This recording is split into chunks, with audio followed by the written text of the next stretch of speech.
Welcome to Jeni crime cuts. ஜனவரி 4, 2022 ரத்லம், மத்திய பிரதேஷ்.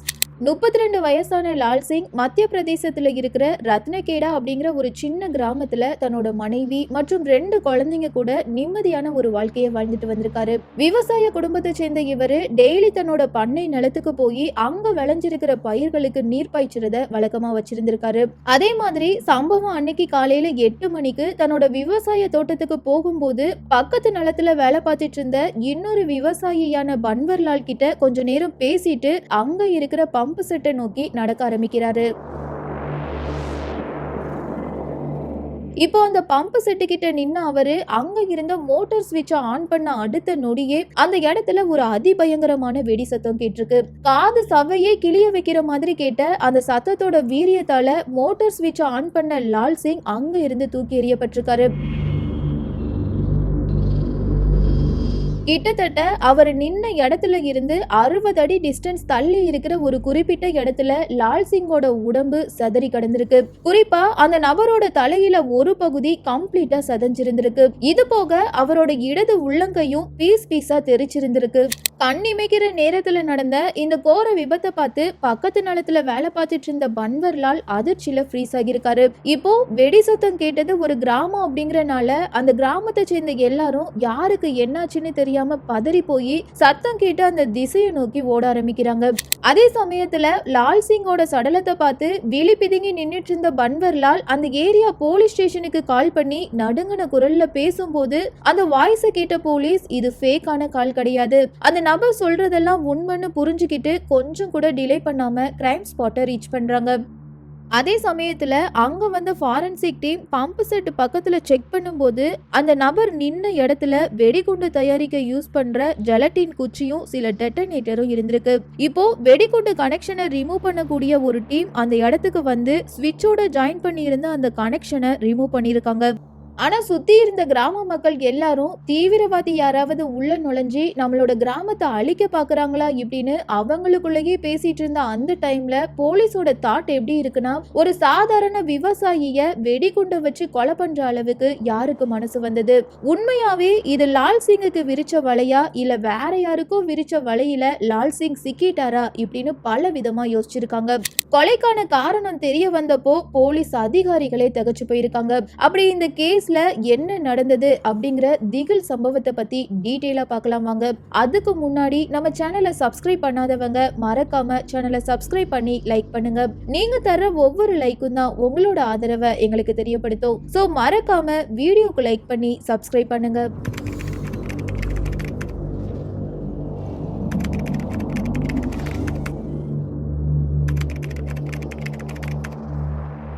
லால் சிங்கோட இந்த கொடூர மரணத்துக்கு அப்புறம் அந்த கிராம மக்கள் எல்லாரும் இதை இப்படியே அசால்ட்டா விட்டா இன்னும் நிறைய உயிரிழப்புகள் ஏற்பட வாய்ப்பு இருக்குன்னு நினைச்சு சீக்கிரமா கில்லரை கண்டுபிடிக்கலன்னா நாங்க பிரதான சாலையை மறிச்சு போராட்டம் பண்ணுவோம்னு போலீஸ்க்கு பிரஷர் கொடுத்திருக்காங்க.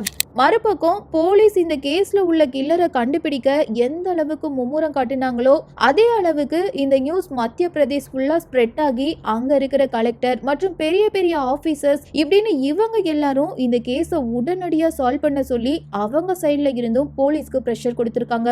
இப்படி 2 சைட்ல இருந்தும் மாத்தி மாத்தி பிரஷர் வந்துட்டே இருந்தனால அந்த ஏரியா எஸ்பி கௌரவ் திவாரி தலைமையில 6 தனிப்படையை அமைச்சு அந்த கிராமம் உட்பட அதை சுத்தி இருக்கிற எல்லா சுற்றுவட்டார பகுதியிலையும் விசாரணையை துரிதப்படுத்தி இருக்காங்க.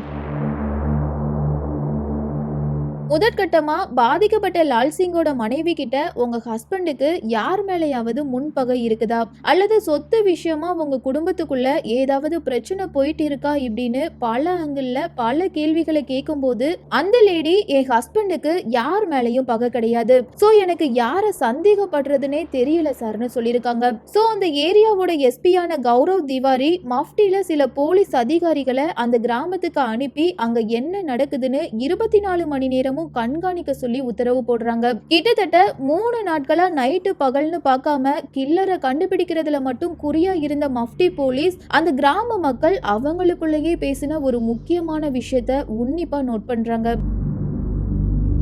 அப்படி அவங்க என்ன பேசுனாங்கன்னா, இத்தனை வருஷமா இந்த கிராமத்துல வாழ்ந்துட்டு வந்த சுரேஷ் தம்பதி லால் சிங் இறந்து போன அன்னையில இருந்து குடும்பத்தோட காணாம போயிட்டாங்க. அவங்க எங்க போனாங்க, இப்ப எங்க இருக்காங்க அப்படிங்கிற எந்த ஒரு டீட்டெயிலும் யாருக்கும் தெரியலன்னு சொல்லியிருக்காங்க. இந்த கான்வர்சேஷனுக்கு அப்புறம் அந்த கிராம மக்கள் கிட்ட இருந்து ஒரு சில டீட்டெயில்ஸை கலெக்ட் பண்ணின மஃப்டி போலீஸ் சுரேஷோட குடும்பத்தை தேடி கண்டுபிடிக்கிற முயற்சியில இறங்கும் போது அந்த நபர் மந்த் சவுர் அப்படிங்கிற குறிப்பிட்ட பகுதியில உள்ள அவரோட ரிலேட்டிவ் வீட்டுல ஸ்டே பண்ணி இருக்கிறது தெரிய வருது. சோ ஜனவரி 7ஆம் தேதி காலையில அந்த குறிப்பிட்ட பகுதியில இருந்த சுரேஷையும் அவரோட மனைவியையும் கஸ்டடியில எடுத்த மஃப்டி போலீஸ் ரத்லம் போலீஸ் ஸ்டேஷனுக்கு கூட்டிட்டு வந்து காரணமே இல்லாம எதுக்காக திடீர்னு தலைமறைவானீங்க, ஒருவேளை நீங்க தான் லால் சிங்கை கொலை பண்ணினீங்களான்னு கேட்கும்போது போலீஸ் கஸ்டடியில இருந்த சுரேஷ் அங்க இருந்து எஸ்பியை பார்த்து நான் இந்த அளவுக்கு மிருகமா மாறினதுக்கு இதுதான் காரணம்னு சொன்னது மட்டும் இல்லாம தனக்கும் தன்னோட மனைவிக்கும் நடந்த எல்லா கொடுமையையும் ஒண்ணா கன்ஃபஸ் பண்ணிருக்காரு. இந்த இன்சிடென்ட் நடக்கிறதுக்கு 1 வருஷத்துக்கு முன்னாடி விவசாய தொழில் பண்ற சுரேஷ் தன்னோட மனைவி மற்றும் குழந்தைங்க கூட நார்மலான ஒரு வாழ்க்கையை வாழ்ந்திருக்காரு. சரியா 2020 ஆகஸ்ட் மாசம் தன்னோட விவசாய நிலத்துல இருக்கிற எல்லா வேலையையும் முடிச்சிட்டு ஈவினிங் 4 மணிக்கு கொஞ்ச நேரம் ரெஸ்ட் எடுக்கிறதுக்காக தன்னோட வீட்டுக்கு போன சுரேஷோட ரத்தத்தை உறைய வைக்கிற மாதிரி சுரேஷோட மனைவி நிர்வாண நிலையில இருந்திருக்காங்க. தான் மனைவியோட இந்த அலங்கோலமான நிலைமைய பார்த்து பயங்கரமா ஷாக்கான அவரு தான் மனைவிய சுத்தி நின்னுட்டு இருந்த 3 மனித மிருகங்களை பார்த்ததும் இன்னும் அதிகமா ஷாக் ஆகியிருக்காரு. இந்த டைம்ல அந்த 3 மிருகமும் சேர்ந்து தன்னோட மனைவிய என்ன பாடுபடுத்தி இருப்பாங்கன்னு பல விதமா யோசிச்ச சுரேஷோட ரத்தம் கொதிச்சு தான் கையில கிடைச்ச எல்லா பொருட்களையும் வச்சு தன்னோட வீட்டுக்குள்ள அத்துமீறி நுழைஞ்ச விவசாயியான லால் சிங், பன்வர்லால், தினேஷ் இப்படின்னு இவங்க 3 பேரையும் அடிக்க ட்ரை பண்ணிருக்காங்க. ஆனா அந்த இடத்துல வாட்ட சாட்டமா நின்னுட்டு இருந்த லால் சிங் சுரேஷ பலமா அடிச்சது மட்டும் இல்லாம அந்த நபரோட கைய மடக்கி பிடிச்சிருக்கான். இப்போ அங்க இருந்த பன்வர்லால் இறக்கமே இல்லாம சுரேஷோட வாய்க்குள்ள துணிய திணிச்சு கையையும் காலையும் கட்டி போட்டது மட்டும் இல்லாம அங்க இருந்த ஒரு மூலையில உட்கார வச்சிருக்கானுங்க. அதுக்கப்புறமா அந்த 3 பேரும் சேர்ந்து பார்க்க அழகா இருக்கிற சுரேஷோட மனைவிய அந்த நபரோட கண்ணு முன்னாடியே மாத்தி மாத்தி சீரழிச்சிட்டு அந்த வீட்டை விட்டு கிளம்புறதுக்கு முன்னாடி சுரேஷ பார்த்து இங்க நடந்த இந்த விஷயத்த நீ கிராம மக்கள் கிட்டயோ அல்லது போலீஸ் கிட்டயோ சொல்லணும்னு நினைச்சினா உன் குடும்பத்தையே கொலை பண்ணிருவோன்னு மிரட்டிட்டு அங்கிருந்து கிளம்பியிருக்கானுங்க. அதே நேரத்துல சுரேஷோட மனைவி தான் ஹஸ்பண்ட் கிட்ட கூனி குறுகி வந்து உட்காந்து தான் ஹஸ்பண்டோட வாயில இருந்த துணியையும் கையையும் காலையும் கட்டி இருந்த அந்த கயிறையும் அவுத்து விட்டுருக்காங்க. அடுத்ததா பாதிக்கப்பட்ட சுரேஷோட மனைவியும் சுரேஷும் பழங்குடி இனத்தை சேர்ந்தவங்க அப்படிங்கறனால தனக்கு நடந்த இந்த கொடுமையை பத்தி போலீஸ் கிட்ட சொன்னா அவங்க கண்டிப்பா செல்வாக்கு படைச்ச லால் சிங்குக்கும் அவனோட கூட்டாளிக்கும் தான் ஆதரவா பேசுவாங்க.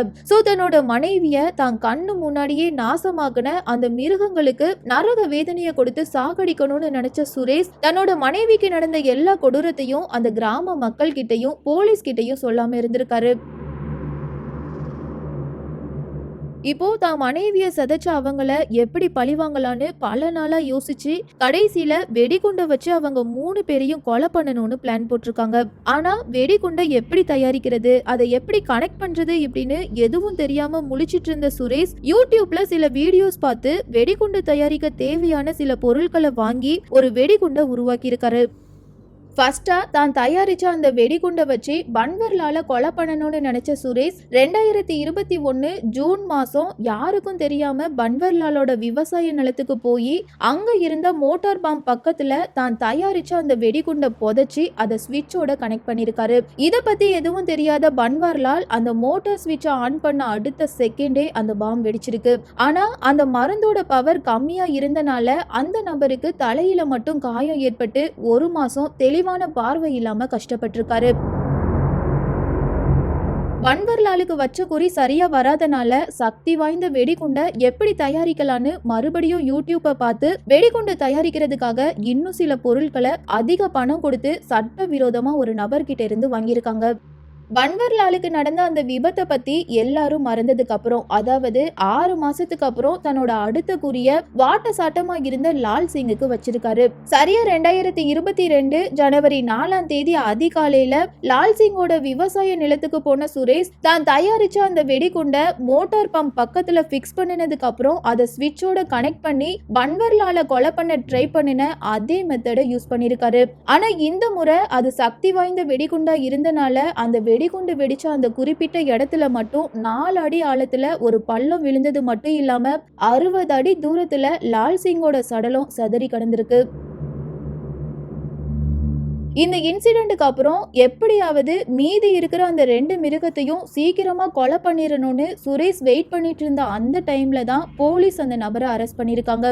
இறுதியா இந்த எல்லா பயங்கரத்துக்கும் காரணமான சுரேஷுக்கு எதிரா எல்லா எவிடன்ஸையும் கலெக்ட் பண்ணின எஸ்பி அதே சமயத்துல சுரேஷோட மனைவிய நாசமாக்குன அந்த 2 பேரையும் கஸ்டடியில எடுத்து காட்டமா விசாரிக்கும் போது சுரேஷோட மனைவிக்கு நடந்த எல்லா கொடுமையும் உண்மைன்னு உறுதியாகிருக்கு.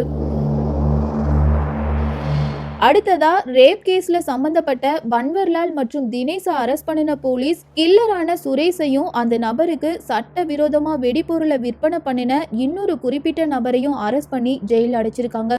இந்த கேஸ் கோர்ட்டுக்கு ட்ரையலுக்கு வரும்போது தான் மனைவிக்காக லால் சிங்கை கொடூரமா கொலை பண்ணின சுரேஷுக்கு 9 வருஷ சிறை தண்டனையும் ரேப் பண்ணின அந்த 2 பேருக்கும் 7 வருஷ சிறை தண்டனையும் விதிச்சு அதிரடியா தீர்ப்பு வழங்கியிருக்காங்க. இந்த சமூகத்துல பெண்களை பொருளா பாக்குற நிறைய மனித மிருகங்கள் இப்ப வர சுத்திட்டு தான் இருக்காங்க. பெண்களை சீரழிக்கிறவங்களுக்கு கடுமையான தண்டனை என்னைக்கு கிடைக்குதோ அன்னைக்குதான் ரேப் அப்படிங்கிற கொடூரமான சம்பவம் நம்ம இந்தியால நடக்காது. 3 பேர் சேர்ந்து தன்னோட மனைவிய வேட்டையாடினால வெடிகுண்டை வச்சு அந்த அரக்கனை கொலை பண்ணின சுரேஷோட செயலை பத்தி நீங்க என்ன சொல்ல விரும்புறீங்க அப்படிங்கிற உங்களோட கருத்துக்களை மறக்காம கமெண்ட்ல பதிவு பண்ணுங்க. அப்படியே இதுவரை வீடியோக்கு லைக் பண்ணாதவங்க மறக்காம வீடியோக்கு லைக் பண்ணி சப்ஸ்கிரைப் பண்ணுங்க. இதே மாதிரி இன்னொரு கிரைம் கட்ஸோட வேறொரு வீடியோல உங்களை சந்திக்கிறேன்.